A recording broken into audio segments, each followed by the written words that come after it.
సిద్దిపేట జిల్లా చిన్నకోడూరు మండల వ్యాప్తంగా అకాల వర్షానికి తడిసి ముద్దైన ధాన్యాన్ని ప్రభుత్వం వెంటనే కొనుగోలు చేయాలని రైతులు డిమాండ్ చేశారు. వడ్ల కొనుగోలు కేంద్రాలు ప్రారంభించి 15 రోజులు గడుస్తున్నా ఇప్పటివరకు వడ్లు తూకం వేయడం లేదని వాపోయారు. ప్రభుత్వాన్ని గాని అధికారులు గాని రైతుల పట్ల చిత్తశుద్ధి లేదని వాపోయారు.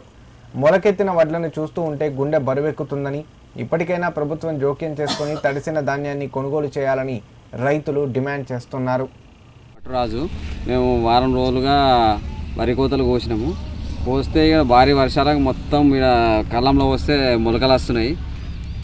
గవర్నమెంట్ తొందరగా వచ్చి కొనుగోలు కేంద్రాలు స్టార్ట్ చేసి వడ్లు కొనాలని మేము కోరుకుంటున్నాము.